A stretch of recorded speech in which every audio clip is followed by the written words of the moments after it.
welcome to another episode of Cosmos with Cosmos. I'm Liz. I'm Mike. I'm Brandon. He's I was Brandon. matching Mike's energy there. Well, it was... I don't know. Just go ahead, go. We gotta have the energy, you know, because... I had the energy until you sucked it right out of the room. Oh, well, I'm an energy vampire. What's his face from... Yeah. Colin. You know what? We don't have time to discuss all these irrelevant things. His name's Colin, but that's fine. Because the show's about time. We're talking about time, not space-time.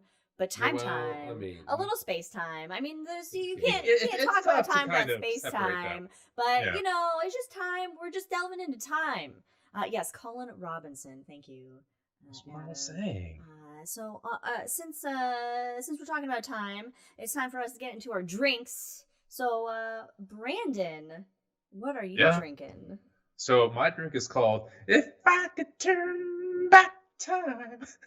I love it. If I can. Anyway, yeah. So I'm just gonna call it that, because it is May 5th as we are doing the show. It is tequila, mezcal, freshly squeezed orange juice, cinnamon stick that's been slightly burned on the fire, dipped in there with some Pinot Noir sugar, mixed up, and in this wonderful glass. Ooh, nice. It's apparently is my word, delightful.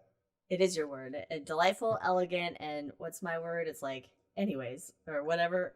Anyways, that's your word? Essentially. Essentially. Is a good one. Essentially. There's another word we were talking about before the show began. What word was that? Mike, what are you drinking? All right. I was going to call it the Hootie. The Hootie.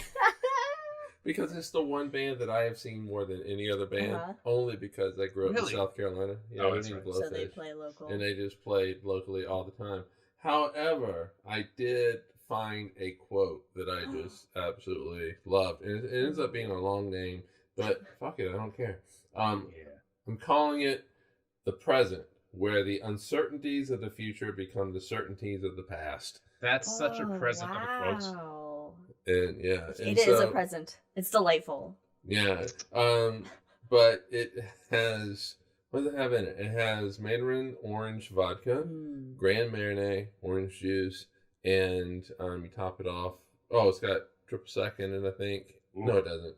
I was thinking of another drink. You made it. I did, but I also made two different drinks. Yes. It's an uncertain drink. And it's this quantum drink, and it has sparkling water on top. So cheers, everybody. I have not tasted it. But We'll taste it. Let's see a live reaction of. Well, when I think of a quantum drink, I think it's blue. But anyway. Yeah. Let me get it. Yeah, good stuff. Okay. It's smoother than I thought it was gonna be. Oh yeah. In that it's not, because the orange juice has potential being tart. Yeah. It kind of it's nice. It's mellow. It's nice. Good. Nice is good. I enjoy it. I am drinking what I'm called the electroclepsidrolite. Okay. Which actually is kind of a misnomer because I have another drink that's actually Pedialyte. And this drink is actually from my childhood, from my middle school, high school years, which is actually a Jones Soda bubblegum flavor. And I'm drinking these because I'm on some medication for my back that's killing me, and I don't want to interfere with my meds. So you went with bubblegum? So I wanted the bubblegum flavor. I got you both blue. Yeah, there was two blues. There was a berry flavor.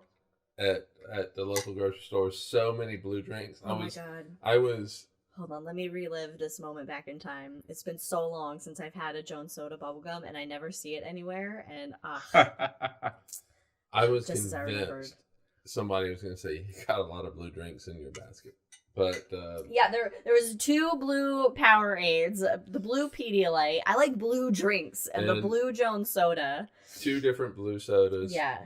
So anyway, let's do this. Yes. Okay. Right. Follow us on all the things, Drinking Cosmos on Twitter and Cosmos with Cosmos everywhere else. Of course, Spotify and right here on YouTube and wherever you get your podcasts like iTunes and all that good stuff. And check out some friends of ours. Katie Davison's wonderful art, Wildixia on Etsy, Wildixia. Are you related to her? You guys have the same last name. No relation. Oh, wait a minute. Yours is Davidson. Oh, how dare no, she's the best little sister anybody could ever have. So I nepotistically promote her stuff because she's amazing. She's your little sister. My little sister.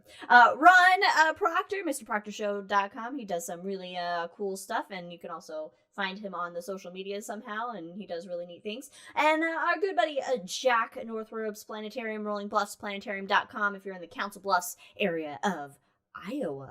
If you're hanging out in the Midwest with the corn and wheat, whatever's in the Midwest. Tornadoes, apparently. Tornadoes are hanging out in the Midwest there recently. Was a bunch of tornadoes. Oh, yeah. There was a coworker of mine had one touchdown like 5 miles from her house.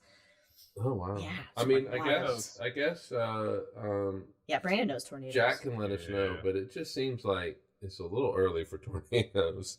But, I don't know. Just anyway, like it's a little late for snow, but here we are. There's snow coming down. Anyway, yes. Shot. Also, check out the Shot every other Wednesday. By the way, okay, just a little note: the Shot just came out about Peter Higgs and the Higgs boson. So check that out. However, we will have a Shot coming out in a couple weeks. That is about time. Because we decided... About time for what? It's about time. It's about time. In fact, it's mistimed, the episode, because I was supposed to put it up when the Higgs, instead of the Higgs boson, to be a precursor to this show, because when we did the Shot, we decided we needed a full episode about time. So if you want a more condensed version of this episode, then you can check out the Shot on time coming out in a couple weeks on a Wednesday. So I just am a dumb when scheduling it. Now, if you're listening to the show, watching the show, we got our fan Elizabeth waiting for this to happen. We got some rules. You hear a puppy bark. You hear Star Wars references. You hear Lord of the Rings references. And anytime someone's head explodes, apparently is a new special rule for this episode, take a drink. Speaking of drinks, Brandon, I think we need to have you do an in memoriam for us. And we will suspend one of the drinking rules for this. Rules suspended. We have we just found out about this news. Yeah, I was A, prepped, and now B, prepped for memoriam. So I'll just say Bernard Hill, Captain of the Titanic, King Theoden, hail the victorious dead. Cheers. Cheers. To Bernard Hill. Oof. That's awful. That's a tough one. That one hurts. Rough. Yeah, this one hurts. Anyway, on that note, time does not last for everybody. No, and in fact, time just keeps on slipping. It keeps on slipping. It keeps on going. Mostly to the future, but sometimes backwards. It gets a little wibbly wobbly, but we'll get there. So let's start off here with time, and I'm gonna bring my iPad a little bit closer to me so I'm not looking. You've gotten old lately. Your eyes don't work. Dude, my eyes, I can read it. It's just easier to have it right in front of me to scroll. I mean, the main thing is my back is just destroying me right now, but that's fine. I have a heating pad behind me right now. Oh, that's the best feeling. Oh, can you get a Thames? Do you have a tent? Have you had those before? A what? It's called a TENS. It's like a mat you put on your back, and it sends little electric vibrations to you, and it's excellent. It's excellent for bad backs. Oh, no, I haven't. Okay, I'll have to look into that. But I'll do that another time. Okay. It's a good thing we don't have that as like a thing. I should add that. A special rule every time we make like a time.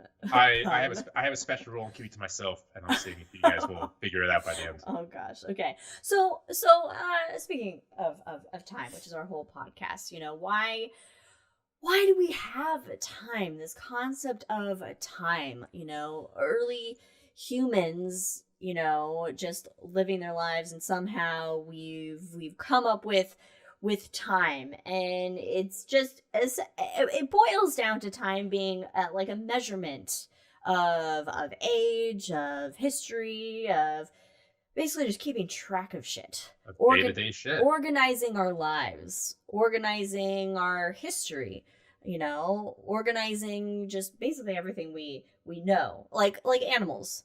They don't keep track of time. right? Oh no, Leia does. Unless it's Um, Leia. She completely Well, I mean, keeps track of yeah, Leia, when they she's- know. Winter. It's weird because they know like when it gets close to feeding time. Like they have something, but they're not wearing watches. They're not. Well, no, You but know, they don't have a internally they're keeping track of. internally somehow keeping track. Well, it's of their time. stomach. But like, imagine not having any time or sense of time. Like there is no Oh, when. you mean like Mondays? Yeah, yeah. Like there is no when. There's only like the how, why, and what. Okay. Can you imagine no when? Well, it depends how you define the when, isn't it? Doesn't Well, it? it would be time. It would be the when is a time, right? This is going to be an episode. All right, my brain hurts already, so take a drink. Like that's for you, Elizabeth. So you can take a shot of that cinnamon coffee, Kahlua eggnog coffee scotch with sweet foam that you got going on, which sounds really delicious. So the history of time, it's how humans keep track of time. We made it up, right? We made it up. We made up time. It's a human construct. Time. Okay. Do you disagree? Let's keep, do you I disagree? do, but let's keep going. No, why do you disagree? No, conversation. Oh, conversation. he's gonna love the end of the show. I know. No, this is why I'm going to hold off. Okay, and okay. Get into nitty gritty of it. Okay. But I would just say, for example, time is just like a day of the revolution of the Earth turning on its axis. Day, night. That in itself is a time that's not constructed. It exists, regardless of human. But we construct a time out of it. We construct I a tell you 24 what, hours. Why don't we just wait? Okay. Yes, there we go. All right, Because we'll get. I'm assuming we'll get into this. I have not looked at the outline yet because I'm a good podcast co-host. Yeah. All right. So records of artifacts indicate there's always someone who is kind of like obsessed with tracking time. Like there's always somebody throughout history. Oh, Brandon. No, me. It's me. You. Yeah, exactly. You. There are whole careers built. Yeah, on- there's careers built around time. Okay, so there's always been human beings that have been like, I gotta figure out time. And I wonder how like they got to be very punctual. These people, very punctual, right? Yeah. They're always on time. I'm never late. So let's go back in time a little bit. Try to not be We love it. Okay, so the first timekeeping device, and still a timekeeping device, and a natural timekeeping device to this day, the sky. Nailed it. Yeah. Okay, tracking the apparent motion of planets, the sun, the moon, ancient civilizations, seafarers of old and even today. I guess you can call them ancient mariners. Ancient mariners. Thank you. I got you. They have good rhymes. They do. They do. They had good times. They now I have Iron Maiden like going in my head. people have always used the sky to track time because it's very consistent in the way that the sun appears to move throughout the sky and the planets and the stars, etc. It's a standard motion, like the Egyptians, for example. I'm not even drinking alcohol. They did exist. The appearance of certain constellations in the sky signaled when the Nile would flood, so that tells them, that they base their, agricultural timeframes around that, the harvesting and planting and all that good stuff. And so the only natural timekeeping device, it's not a device at all, is simply like human ingenuity and brain power that we realized that the sky can be used to keep track of things. We're really smart. We are smart. We're smart and real dumb at the same time, but we're pretty smart. So as far as like the physical timekeeping devices, things that humans have actually created for the purpose of tracking time, we actually can start with Neanderthals, which is surprising. So I found an article from nature.com, although I couldn't read the whole article because it was behind a paywall. So there's that.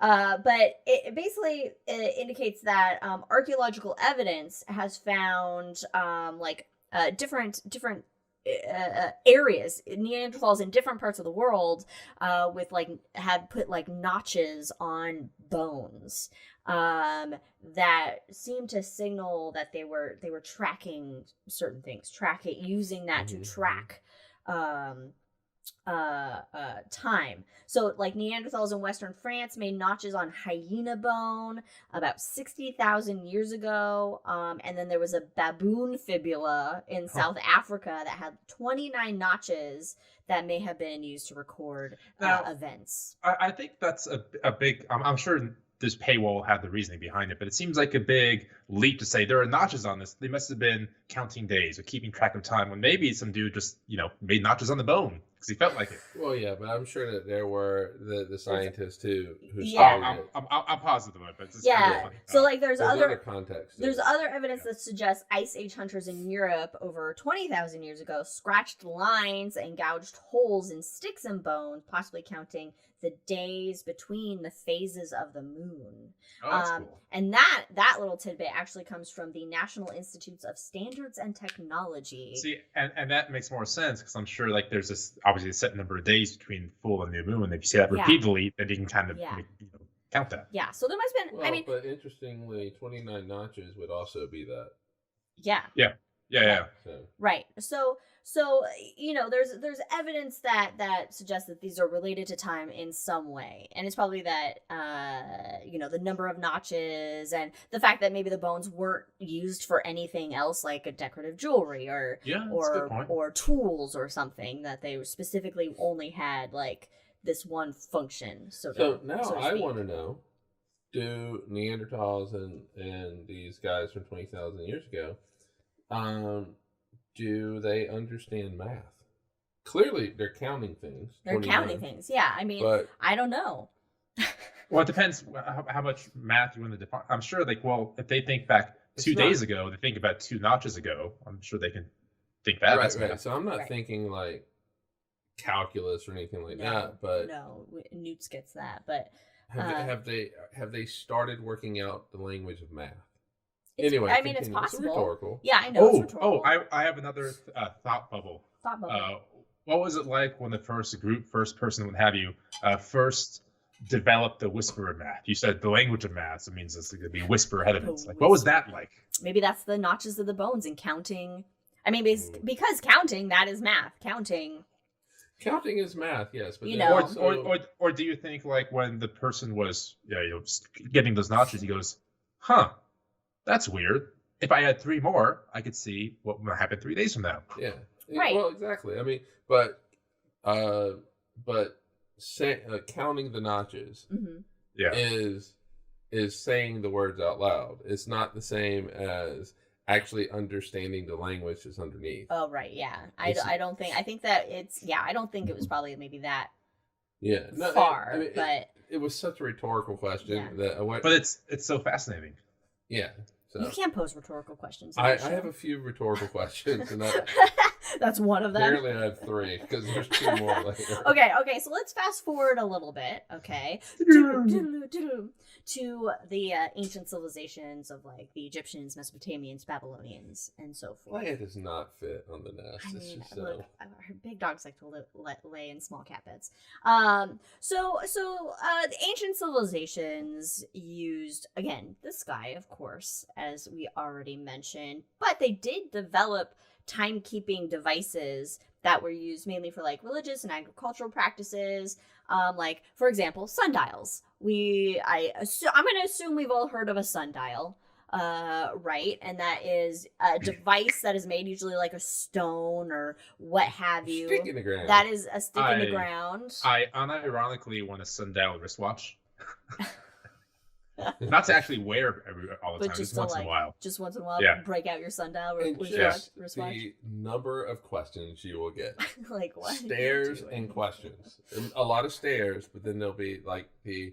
Well, it's not like a monolith on my wrist. It's an itty-bitty thing. Yeah, you're trying to bring back the sundial, you know? I think you ought to make it a monolith. But then a 16-ton brick of stone on my wrist. Just like... But if I had it, then I would do the whole Southern thing. Oh, I had the vapors, and then I would just stab yourself. But then you have to like go out into like the sun and be like, all right, let me look for that shadow. So using a device to basically track time by using the sun and the Earth's shadow to tell you where you're at in the day. But that's not the only. My notes scroll down. That's not the only kind of time cube device used. The Egyptians, they developed a water clock called the clepsydra. Oh, so that's where you get your name from. Yes, that's where I get my name from. And so the best I can gather about this water clock is it's like an hourglass type deal, but there's two vases of water and one below the other. And they measure the regulated flow of water from one vessel to the other below it. It's a sand clock with water. It's a sand clock. It's an hourglass, but with water.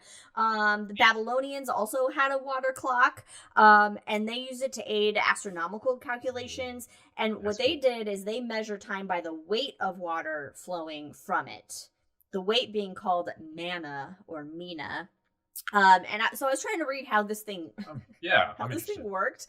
And I really couldn't, I started writing out how it worked, but then I was like, I don't get it. There's something about using these to measure the day or as a payment or something to the day and night watches. And then there's a complicated bit about adding certain amounts of mana during different times of the year or months to measure these night watches or day watches. Okay. I don't know. It's weird. So it was at the summer solstice they would add 2 mana of water, and then every subsequent month they'd add a third mana of water, but on the equinox then they would add 3 mana of water. I mean they have their magic bar is very full in those days. Yes. I mean, at some point, I immediately thought they have to remove video games. They have to remove some of this mana. Yeah, well, it's as it flows. Oh, that's true. And then I don't know. It's very, very complicated. But also, ancient India and China also had their own versions of water clocks they would use, and after the Egyptians had developed the Clepidistra or whatever weird name. Sure. All right, so let's get a little more contemporary. I say just a relative word. Just a little. The hourglass. So the actual hourglass using the sands of time was invented in Europe. I'm thinking of my grandmother's story. It's a Prince of Persia. The sands. I was of thinking time Prince of Persia. Game. Yeah. But mechanical clocks. So more of the clock type devices that we are familiar with in the present day, those were developed in medieval Europe. Comment in chat. It sounds like the Magic the Gathering card game. Yep, exactly. So the first mechanical clocks that were developed were weight driven by a verge and foliot, which is basically just a gear train that's moving at a standard rate. And these were used for at least 300 years, these types of clocks. And in the 15th century, the first small clocks were developed once a main spring was invented and added to the clocks. Some sort of little spring that could be a smaller than a big gear ticking away, if you will. We've just struck an interest I didn't know I had. About clocks? Yes. I have a book. I forgot to go look for it earlier that is about the invention of this certain type of clock that was used for navigation and keeping time during navigation. I totally forgot to look it up and grab it before the show, but maybe for the hangover I'll go and grab it. And find it because I know I still have it. So following these gear clocks, then the pendulum clock comes around, but it was first actually kind of thought of, and drawings of it were made by our good friend Leonardo da Vinci. Oh, good friend. Leo. Yeah, Leo good old made a Leo. drawing. That's good old neat. Leo. Yeah, good old Leo. After Michelangelo brings the pizza in, he gets some motivation, drawing up some pendulum clocks. Nice. And nice. then I'm more of a Donatello guy myself. Yeah, we got Donatello. So I'm a Raph guy, my Raph. So then another fan of the show, good buddy, Galileo. Good old Galileo Galilei. He discovered that the frequency for a pendulum clock, the frequency depended on the length of the pendulum and not the weight. of the pendulum. And then the first actual pendulum clock that was designed and built was by friend of the show, Christian Huygens in Hell yeah. 1656. Christian Huygens, if that name sounds familiar, there was a little satellite sent over to this planet Saturn called Cassini, but it had a little probe that dropped down to the surface called Huygens, named after this Christian Huygens here.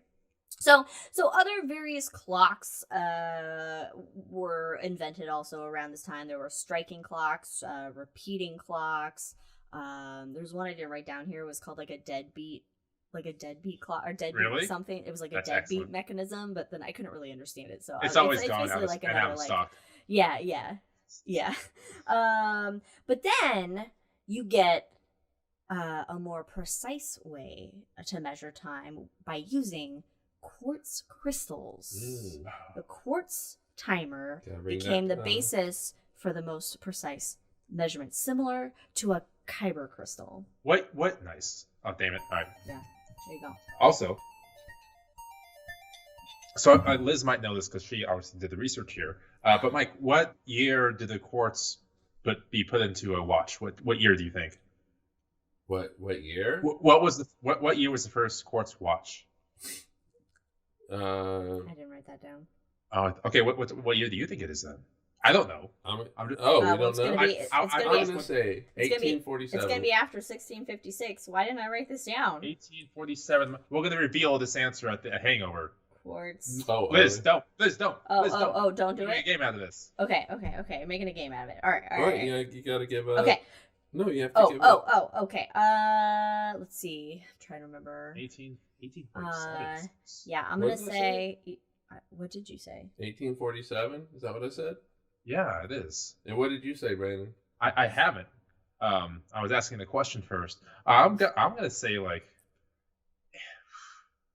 I want to say like 1902. All right. What do you got? I'm gonna say like probably like I don't know. You gotta cut the 1710. Holy shit! We're going I don't think it's too far. Well, because it has to involve electricity, pendulum, right? No, you're just ringing. Well, it is an electronic oscillator. Yeah. By Okay. a So we'll find out at the end of the episode or the Hangover. Okay. Look at it, Mike. Look at it, Mike. I have it written down. Look it up. Oh, you're ruining things. No. He's making a game out of it, so you can't. I'm making a game. Right, but I already made my guess. Yeah. Loser takes a drink. You can't look it up. All right. Anyway. All right.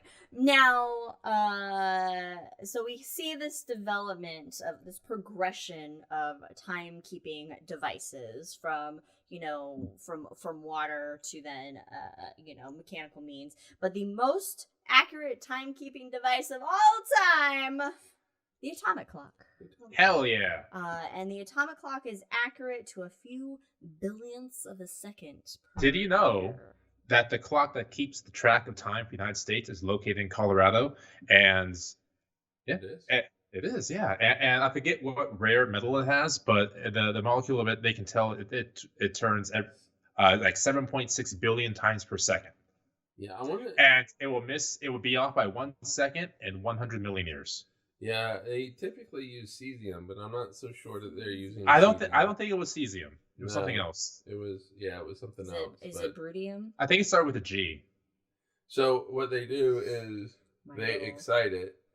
They excite this atom. How do they get it excited? Did they tell it it's going to go to Disneyland? They hit it with electromagnetic radiation. Okay. So they hit it, Same and thing. then it moves into just another thing, and it radiates out. And so that's how they keep track of the time, which then goes to another room that gets broadcasted to the rest of the U.S. And that's why when we look at our cell phones and computers now, they're all on the same time.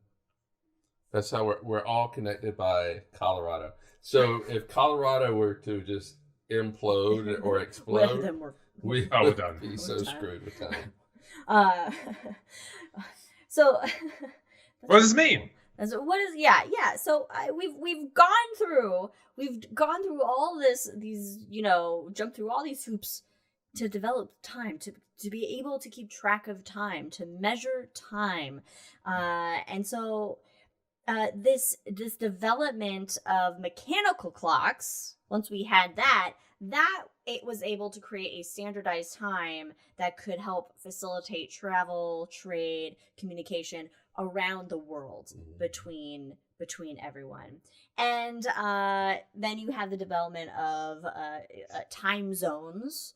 And the 0 point of the world's time is the meridian of the Greenwich Observatory. And that's only because the UK dominated maritime commerce and shit at that time. So they're like, we rule, so we start time. And that's a deep rabbit hole we can go into if you want. Yeah, no. Right, but but for the US, didn't the train? Yes, the trains. Yes. The trains, we needed time zones for the trains so that everybody was on the same schedule. And fun fact about those is that if the train is going across country, or across from Paris to Switzerland, the time on the train started and ended, so it was kept by the city of origin. So if you left Paris and went up to Zurich, you would stay Paris time the entire way until you get off the train. Oh. That's crazy. You know, the thing is, like, when I get on a plane, I immediately switch to whatever time is that of the place I'm going. God, time has no meaning in that sense. Yeah. And then I'm confused for the whole flight. But it's not true. Anyway. All right. So, in addition to just this whole synchronization of the world and people and our travel and our communications and everything, it also developed this concept of punctuality, of being on time, the concept of work hours, certain. It's just a way of controlling people. That's all. It's just the man bringing us down. It's organization. It's organization and structure of human activity, basically, and interaction. And also, culturally, clocks became a status symbol. So there would be big ornate clocks developed to show your status, say Big Ben in the UK. The bigger the clock, the more powerful the nation. We have to make the biggest clock out there. Yeah, pretty much. And this is like a man's thing. We get it. Oh yeah. I mean, let's look at the shape of all clocks that are. Let's just turn the moon into a big clock. It's science. We just need some hands and some. I mean, technically, it is a big giant clock as well. Well, yeah, it is. Well, it's a natural, time-keeping device. As the Neanderthals found out. Yeah.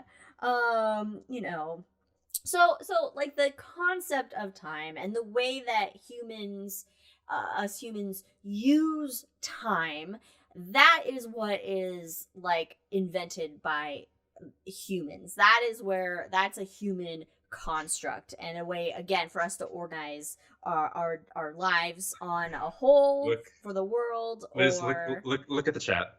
Or what Georgia O'Keeffe clocks. That's hilarious to me. And no, I don't know what I was saying. Anyway, it's time itself. Time itself is not all about tracking hours of the day, but instead it gets pretty wibbly and wobbly and timey-wimey and a little weird when you enter the realm of time and physics. So on that note, take it away, fancy physics man. All right. Prepare your brains. Well, all right. I do want to preface this. Preface it. Is that in physics there isn't an established answer as to what time is. So, there's whole questions. Is that why scientists are always late? They're terrible time management people. No punctuality. Yeah. I mean, the reports come in late. The project's never on time. I know, right? But largely, time as we know it is a construct created by humanity, and it doesn't exist the way that we think that it exists. Let's do this. What's that? I have so many questions. Let's do it. But just let's start with a definition of time in physics. Okay. And so in physics, time is defined as the measure of a change in a physical quantity or a magnitude used to quantify the duration of an event. So, your velocity changes, and over a certain amount of time. The triangle. Yes, Triangle. that is in physics called an acceleration, and so you can use that acceleration to figure out forces and things like that. And so time is important in calculations in physics and that type of thing. Okay. Yes. So this is one of those, I mentioned rhetorical questions. This is one of those rhetorical questions. All right, so remember, time is defined as a measure of a change in a physical quantity or magnitude used to quantify the duration of an event. Okay? Actually. So by that definition, if you're an electron... Yeah, hanging out, doing Okay. electron things. Yeah. I was gonna say I'm a photon, but that's a different. That's an inside joke. We'll talk about later. Yeah, and you ignore the uncertainty principle in thermodynamics. Oh yeah, just Okay. hey, let's just ignore some let's shit. ignore that. Let's ignore some important shit. You're a rebel of an electron. Yeah. You do what you want. You don't So, follow the man. If you're an electron and nothing changes in your state, did time pass? I realize that there's no answer to this. This is a rhetorical question. So remember, if time in physics is defined as the measure of a change in a physical quantity or the magnitude used to quantify the duration of an event, if you're an electron and ignoring those two crucial things, the uncertainty principle and thermodynamics, if nothing changes about your state, the time actually passed for you. You have no Two things. time. Two things. Number one, take a drink because my brain's breaking. Yeah, I was getting ready for the button because I was like, I don't know. And number two, so if you're just an electron hanging out by yourself, ignoring all of the physics, time probably doesn't pass for you, but it will pass for everything else in the known galaxy universe. So would time still technically move, even though it hasn't moved for you because it's moving for everything else? Nothing has changed in your state. No, not your state, but everyone else's state. So, Right. So this electron is not measuring the state of anything else. The electron is just sitting there. Is the electron right. the portrait of Dorian Gray? Nice. So there's no answer to this. There's no. No. This is a rhetorical question, and it's just This something. is just a fuck with your brain question. Yeah, it popped in my head when I was writing that note. So let's just kind of move on. This is a little insight into your brain thinking. Yeah. I should have made a bigger drink. All right. So That's why we come with multiples. So let's think about this: space and time. Okay. Okay. We're going to separate them for right now. Right. You gotta keep them reality- separated. In reality, Nice. that's not true. Right. But for all intents and purposes here and now, we are Exactly. separating them. This is here and now. Yes. Okay. So let me ask you a question: please not. Can you change your position? What? I mean, sometimes it hurts, but I mean, True. Okay. So you can get up, you can move around, yeah. right? Yeah, and you can change your position through time as well by just Next standing. question: Can you sit still? No, it's not right now. Very squirmy. Okay. Well, you are. Okay. Again, physically, because now we got space time going on here. No. Okay, Ignore. can you sit Oh, still? I mean, yes. Sorry. Okay, watch. We're Watch. ignoring it. Right. You can move and you can sit still in space. Right. Your XYZ, your forward, And- back, Yes, up your and down, Cartesian left and right. And then- coordinates of. Right. And then to take this another step forward, because you're moving upon the Earth, let's say you're off in some distant piece of space, not attached to a planet or gravity well, you're just hanging out. Yeah. you So can hang yeah, out. you can just pause yourself. There. Next Sure. question. Pause yourself. Final I question with regards to this: Can you sit perfectly still in time? Now let's think about this for a second. What? And just break brains. So to time, no, my brain's broken. No, you can't. You can't do it, right? But well, You can't do it. Your heart beats. What if for some of us, you're aging.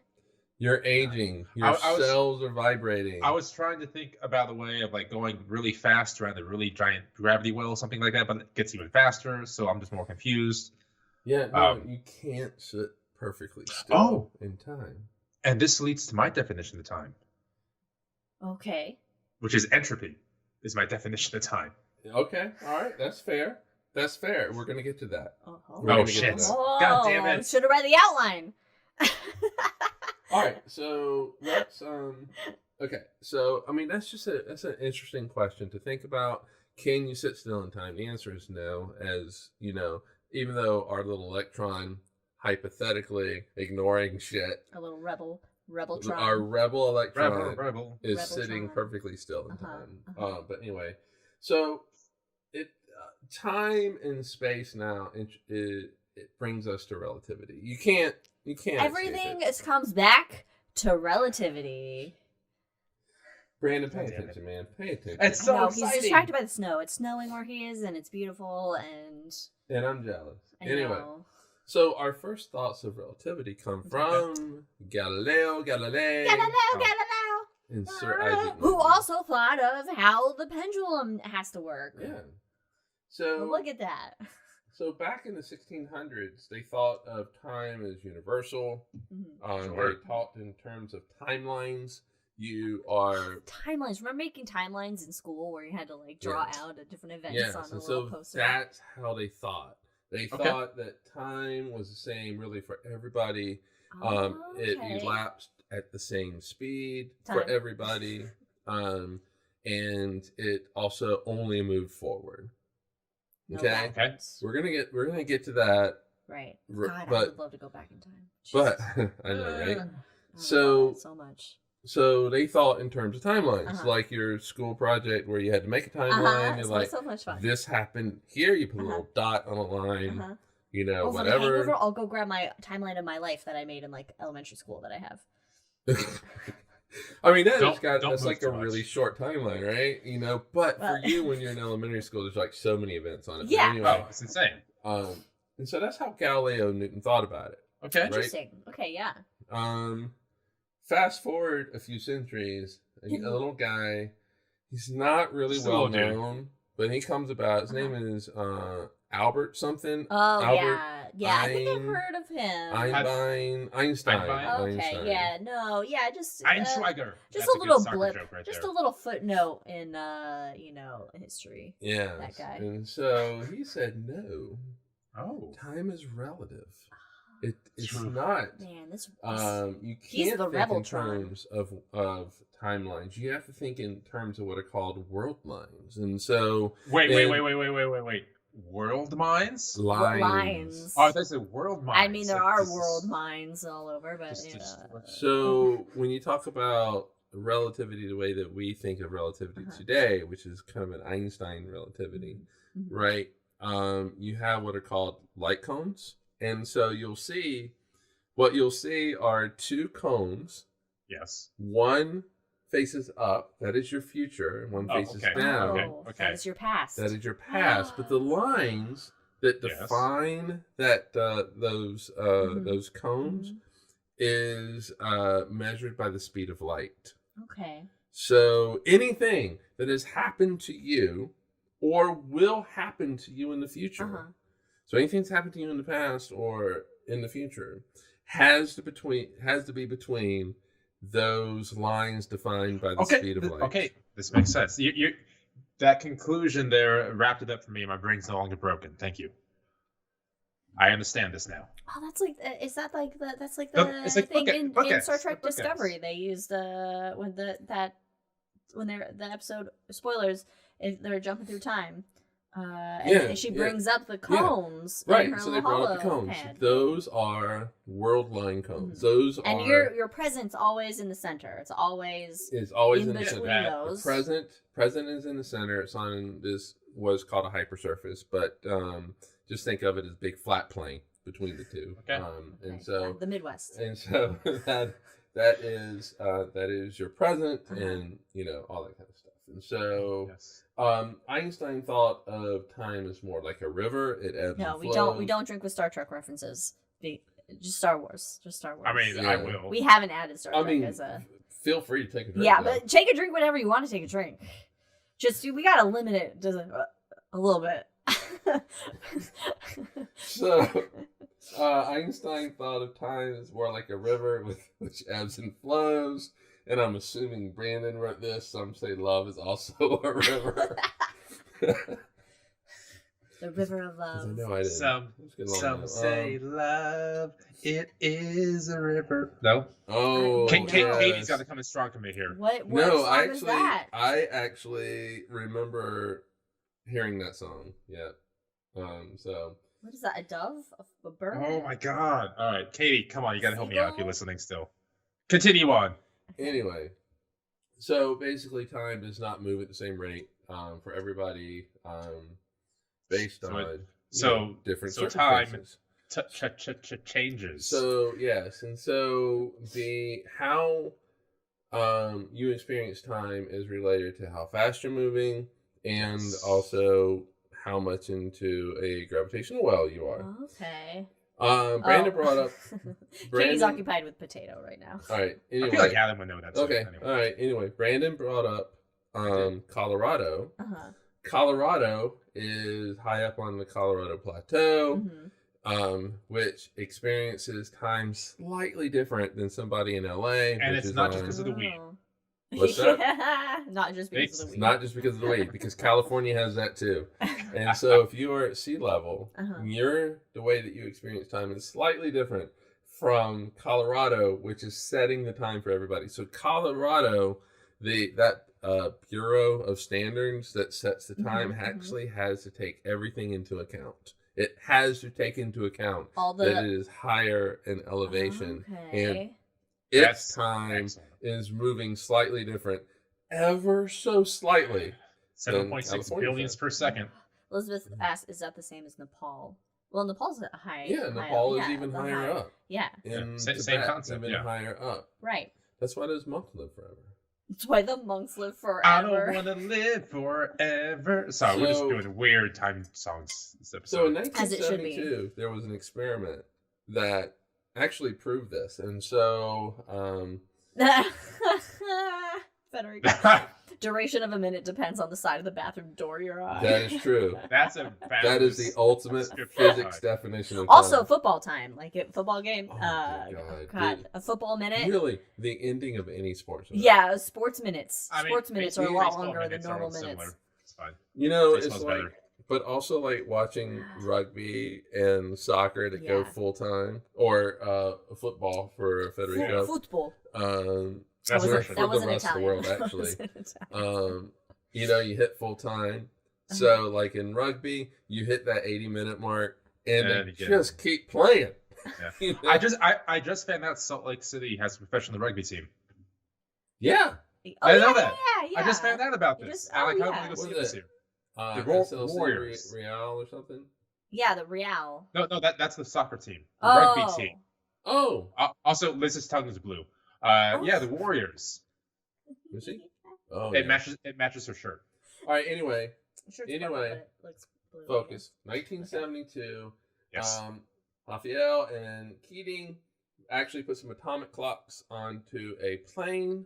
They sent one east and one flying west. Oh. The one that was going east was 59 nanoseconds different from the one that stayed on the ground. Okay. It was faster. Uh-huh. And the other one was 273 nanoseconds going west. But why was it different going west and east? Because you also have to factor in speed.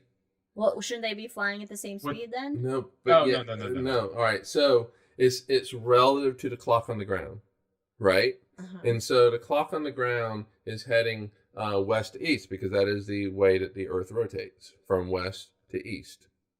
So it's going with the Earth's rotation. So because it is on the Earth, yes. Right, and so the plane that's going east is going with the Earth's rotation. Right, so that means it's it's moving. Faster. No, it's moving slower away from because the speed. clocks They're going the same direction. So I got the one you. that's Okay, going west, all right, my brain is fixed. Yes, Get it now. Yeah. Look, you gotta really dumb it down for me. So it actually proved that Einstein's view of time and stuff. I got this. I got this. I'm gonna respond. Okay. The question in chat is, what would time on Earth on Voyager 1 be like relative to Earth? Warp 10. Nothing matters. If you know Warp 10, you know. Well, for Voyager 1, it is moving it's moving fast relative to us, Uh-huh. and because it's escaping, right? So But it escaped but us. also Hold on. okay. And so its time is moving slower relative to us. But the solar system itself is moving through the Milky Way. Right, so it's moving with the solar system. Oh, okay. So it's relative to Earth. Okay. That's why you have to say what it's relative to. What it's relative to. That's why we're so mad at that poster that was put up Yes, I outside was the just planetarium. thinking that. Yeah, where the poster said the Milky Way travels through space at like whatever speed it was, but it was like, but then you were like, well, was it what relative to what? You need to have that qualifier in order to determine that. But so if you ever get pulled over by a cop, and the cop says you're doing 120, you can say, well, relative to what, motherfucker? There's this great story of a professor being pulled over, and it was kind of a misty morning, and he got pulled over for speeding, and he took him to court and over this ticket, and explained how lasers work in mist, and like, how do you know this? I invented this. Like his whole study was on lasers going through mist, and he proved how the laser can accurately measure the speed he was traveling. That's funny. That's great. Cops just like, Yeah, right. Also, for if you do get pulled over, one of the more important things is that he shoot you straight on or at an angle. Now, what you also need to remember is that if he shoots you at an angle. Oh no! That means that you're actually going faster than what he said. So, but if you kind of want to argue it from a science point of view without giving away a punchline, you might be able to. But I mean, it won't work. I'm gonna just take a drink based off all this. Did your brain break? What? Me taking a drink is me not talking. Oh. All right. So, but when we look at time, time moves forward, right? You can't stop it. Yeah. So except for daily savings and fall back. We make time go backwards in the fall. Right, but if you didn't, but again, that is a man-made concept. Are we gods? So whether you're looking at it from a perspective of Galileo or Newton or even Einstein, either way, that river of time continues to move forward. Right. The question is why? Why does it seem to move forward? Because entropy, right? Thermodynamics. Let us talk thermodynamics. 1820. Dude named Carnot. He thought a lot about steam engines. Oh, he's trained. Yeah, he was thinking a lot about it, and he helped develop the second law of thermodynamics. Along Lord Kelvin and Rudolf Clausius was also involved, which says that everything in the universe tends to move forward, move from low to high entropy. There you go, Brandon. So happy. I'm validated. Let's all celebrate with a drink for Brandon because he got his. I'm getting real low. Fundamentally, entropy is a number of different ways that you can arrange stuff you can't see, like air particles and stuff, to still get the exact same measurements you can see, like pressure and temperature. It is it's a measure of disorder in the system, in a closed system. So it is the reason why the second law of thermodynamics, and dogs, especially Aussies, are the reason why you can never keep your house clean. Oh God, all the hair. Because you can clean your room perfectly, and everything is in its place. Everything is in its place. Yeah, you're in a winter wonderland. We know. I didn't realize how much it's still snowing. I looked to my left, got super excited. Anyway, dogs, entropy. But it only just takes every time one I little sweep thing. the floor. Yes. There's more dog hair still. A little mote of dust lands over here, right. and it makes your room now not perfectly clean. Right. Or ace of hair falls someplace. Right. Or a sock magically shows up. Anyway. Just the dishes, never-ending dishes. So at the Big Bang, there was a high level of uniformity, of energy. There was no matter at that time. It was short. I mean, we're talking right after the Big Bang. So energy evenly distributed, blah, blah, blah. the universe expands, the universe cools, that energy turns to mass, and then you start to have some of that mass clump together. So now we're going from this uniformity, which is low entropy, is orderly and then we universe, get some clicks forming. Then to now we're getting form. clumps of matter here and clumps of matter there, and so now it's slowly starting to become disorganized, and these clumps of matter clump even more because of gravity. It's like a snowball effect. Stars that are born, which then become galaxies, which then become galactic clusters and galactic superclusters. You have collisions of galaxies. You have supernova explosions. And so you're losing every second. You lose more of that order in the universe. So every second. If it started from order and complete order, how did the one thing go slightly wrong to create this cascading effect? Well, the universe is expanding, right? So it cools. And then what happens is you go from this uniformity of energy, and it cools to where that energy can then transform into matter, because E equals mc squared, right? And so it can actually turn into matter. Think of matter as frozen energy in a way. And so so now you're getting matter and energy, and as soon as you get that first particle of matter, you've really introduced disorder in the universe. It only takes one to disrupt the system. The explanation of frozen matter explaining E equals mc squared is fantastic. I've never thought, like, energy is just frozen matter. That clicks with me. Yeah, and so but like with ice, which is frozen water, you can go from one state to another. Of course, we don't really want that to happen, because it makes big booms here on Earth and in the sun, centers of stars. Oh, okay. I also keep going. I'm into this. Keep going. All right. So in the 1920s, Sir Arthur Eddington called this universal movement from order to disorder times arrow. So this is also novel of science fiction. So this is the first time that times arrow has been introduced, and Eddington says, if as we follow the arrow, we find more and more of the random elements in the state of the world, then the arrow is pointing towards the future. If the random elements decrease, the arrow points towards the past. And that was in Nature of the Physical World, 1928, I believe, was the year. And so that was the first time that times arrow, and a lot of physicists like to use times arrow now. Elizabeth in the chat asks, if matter is frozen energy, would you describe climate change and the melting of icebergs as speeding up matter or slowing down?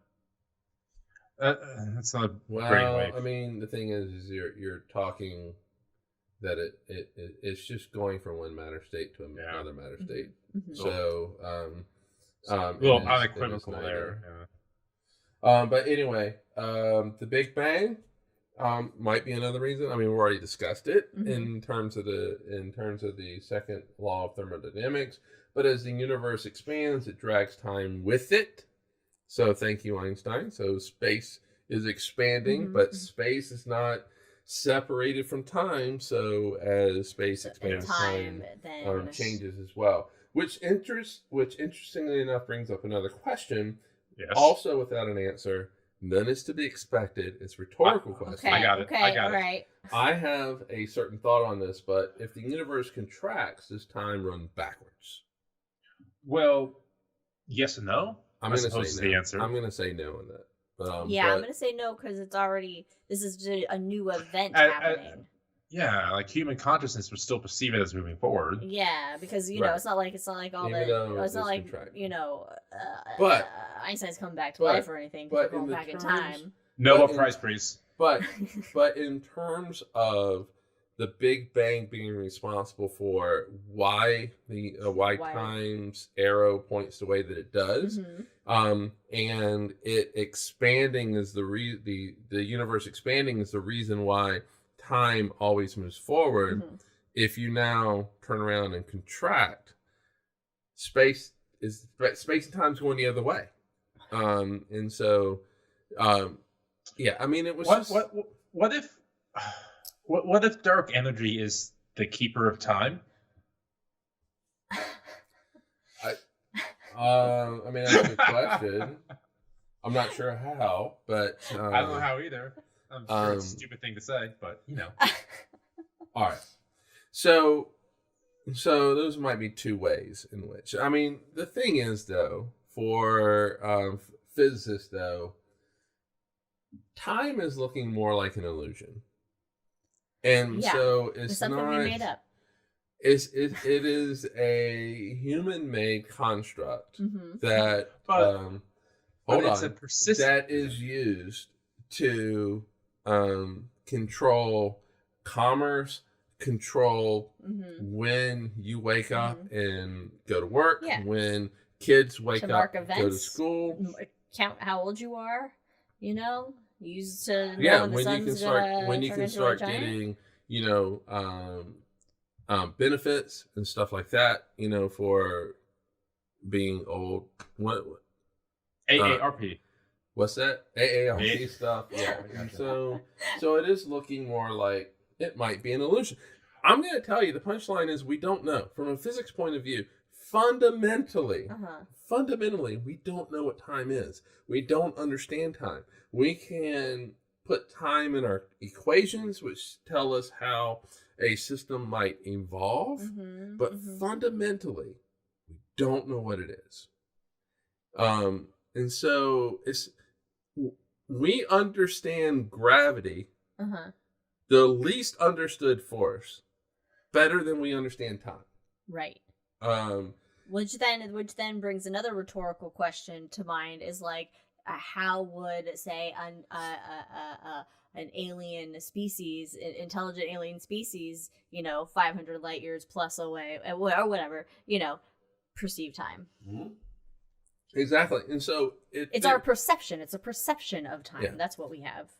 There are two main pillars in physics. Quantum physics and general theory of relativity. Right. So the wacky and the uniform. So quantum physics explains the small universe. General theory of relativity explains, the macro, the gravity, and all that kind of stuff. Classical physics, which is the whole Newton thing. Yeah. Togas. That's just an easy way. I mean, it's just quantum physics that gets. It's your basic physics. But your two pillars really are quantum physics and general theory of relativity. Right. They are considered to be time symmetric, which means that the physics they describe are the same whether time increases or decreases, whether time goes forward or backwards. Okay, so those quarks are just they don't the care. Same thing as everybody else. It doesn't care. Yeah. So they got muons to bother. They don't got time for that shit. Exactly. Now, let's talk a little about gravity and time. I do think that, like, when we actually get to The Hangover, we talk about is time travel possible, which brings in special theory of relativity. But black holes. So if time has an arrow, so you're approaching the black hole. Yes, going in. Exactly. Don't do it. Don't so time has the arrow. It points forward, right? But the moment you cross that event horizon, space has the arrow. The arrow flips to space, and the space arrow points forward because all your lines end at the singularity. There is no way to escape singularity. The arrow now goes from time. Time becomes meaningless when you pass through that event horizon. In fact, if you are outside the event horizon and you're watching somebody fall into it, they appear to just freeze at the event horizon. Time stands still for them. Now, they have passed through. They don't stand still. They literally pass through. But all futures point to the singularity. All roads lead to Rome. All futures point to the Yes. singularity. All your space-time arrows point to the Right, singularity. right. You can't avoid it. You I was can't. muted. I took a drink for brain-breaking reasons. Yeah, I'm gonna do a brain break because you just the mention of black holes, my brain starts to break.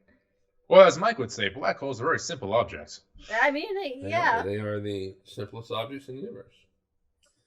You just need gravity, so you just need mass to explain them, electric charge, and spin. You need three So, numbers. Yeah. That's all Recipe you for a need. black hole. What's that? Recipe for a black hole. Oh, that's also the name of my new post-punk rock album. Recipe for a black hole. Recipe for Yeah. a black hole. That's a good one. Oh, that would be a cool science book, space book would be like astronomy recipes, and it's just explanations of these concepts in recipe and every form. single one starts with you first need a universe. Yeah. So, by the way, the equation that describes a black hole with those three numbers is called the Kerr-Newman metric. Kerr-Newman metric. Yeah.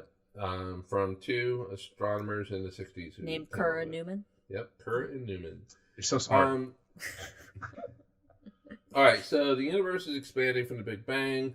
That expansion is stretching time, causing time to slow down. And here's an example. So there are two identical stars that explode. Okay. One is really close to you, Okay. but one is really far away. Okay. Like shortly after the Big Sure. Bang, right? Oh, man. wow. So we're okay. watching really far away. All right. All right, and what we're doing is we're watching the light curve of this supernova explosion. So we see it go boom, it brightens really quickly, and then it Drops slowly off. fades. Yeah. And so we want to measure how long it's fading. And so the one that's closest to us, one that's just right next door to us, but not too close. We don't want Not too close to also kill us with the Important to know. cosmic rays. Yeah, so we see that it goes from really bright Mhm. to really dim over 10 days. Okay. Okay. So, but the very distant star Uh-huh. that we're watching, Uh-huh. let's say it takes 30 days Oh. for it to go from really bright Uh-huh. to really dim as well. And so, did that star explode more slowly, or are we, or is time ticking more slowly from a certain point of view? Very Star Wars reference there. There you go. Obi-Wan. No. From a certain point of view, I'm going to say that's not necessarily a Star Wars reference. Okay, fine. It is in me. Only because I'm running. You just want to save your drink. I do. We watched Rogue One and New Hope yesterday. Nice. All right, so the explosion didn't happen more slowly. It's just that We're farther away. we're further away. So it takes it's more further away time. from us. And so we're seeing time tick slowly there. It doesn't mean that it's exploding differently. It's not. The physics is the same. If we were there, that star would have gone from bright to dim over 10 days. So, interestingly enough, many billions of years in the future, Yes. the entropy, energy, matter might be such that the universe might be in a state where everything is evenly distributed, and time has no arrow. It's meaningless. Time has no meaning then at the end of all things. Take a drink. Lord of the Rings. I guess. Okay.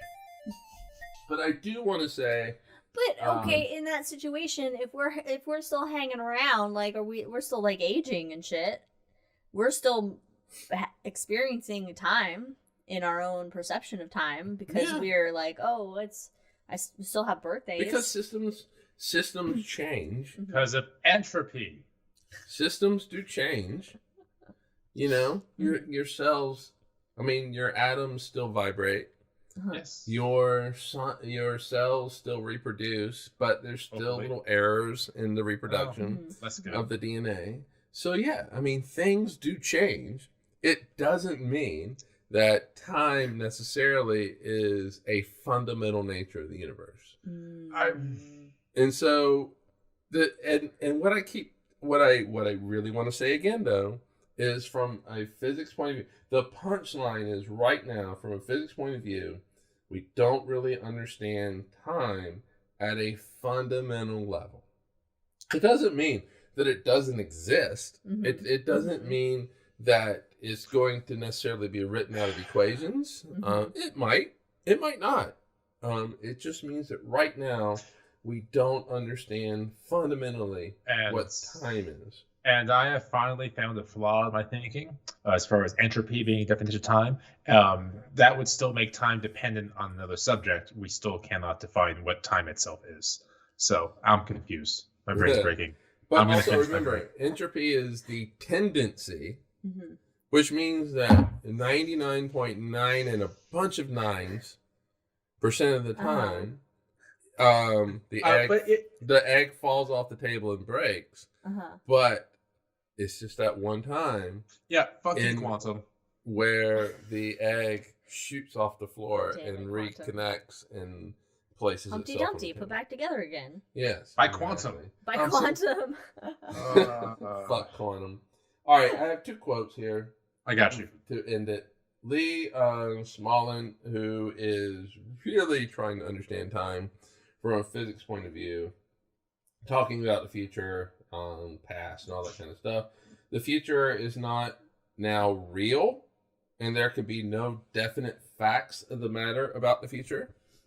Well, it hasn't happened. What is real is the process by which future events are generated by our present events.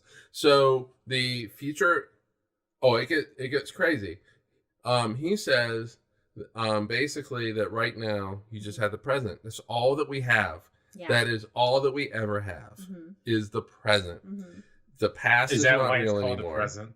The past is not real, and the future is not real. The future, the past has already happened. But it's still... Hold on. From a physics point of view, the past has happened. It cannot make any more changes to the universe. It has already happened. It cannot affect the universe in any kind of way. Yep. We remember it. We try to draw lessons from the past. Okay. Yeah. We remember it only because our brains and shit that happens in our brains. Yeah. So we remember the past. It's not. Yeah, it doesn't exist anymore. It's not. It's not happening anymore. But from my point of view, the beginning of this podcast no longer exists. Exactly. 1 second ago, no longer exists. God, I can't.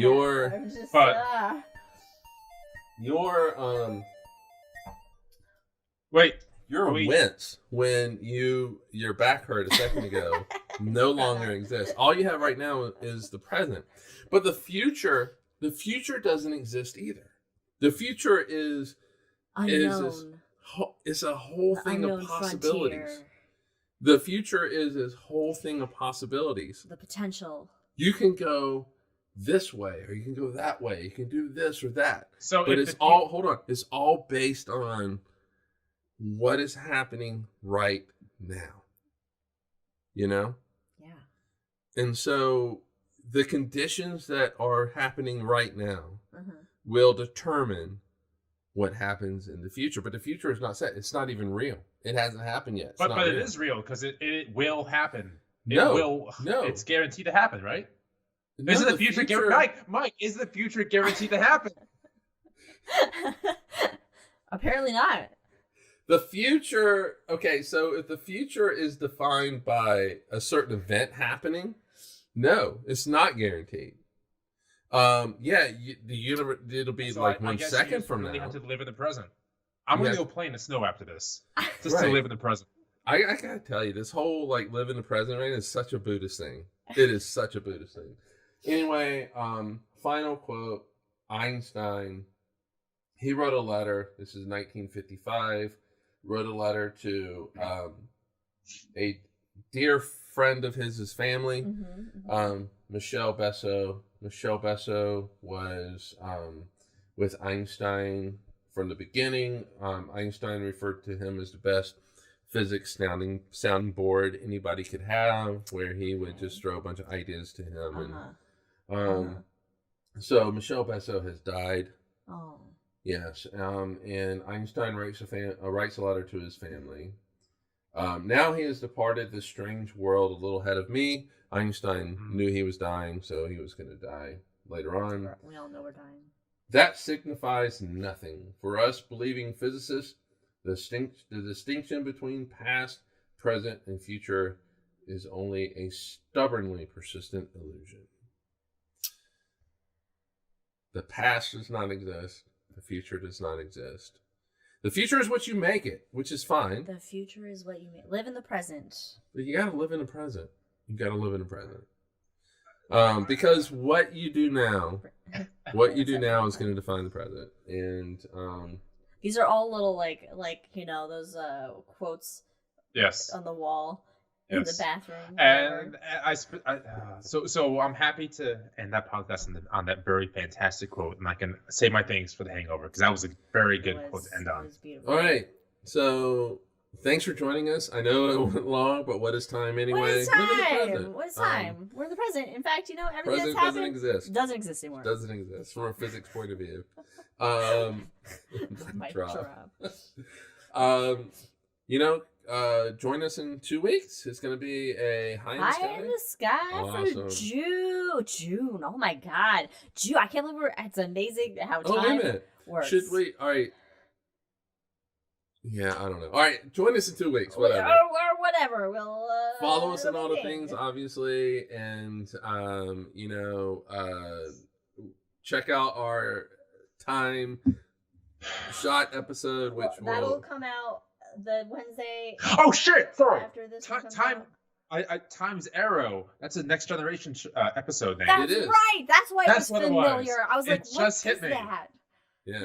Anyway, watch that episode. Watch Time's Arrow. Star Trek Next Generation. It's a two-parter. Is that the one with the flute? Is that the flute one? No. It's the one where he goes back to time to see Mark Twain, right? Yeah. Oh, okay. It's the Twain one. It's a two-parter. Yes. The crystals in the basement. Yes, and then watch the Lower Decks episode that. Spoilers, everybody. But anyway, to be honest, you have had 30 years to watch that episode. Anyway, that's true. Follow us on all things. Check us out if you're still with us, whatever it is. Join us for the hangover. God bless you. Cheers, everybody. Live in a moment.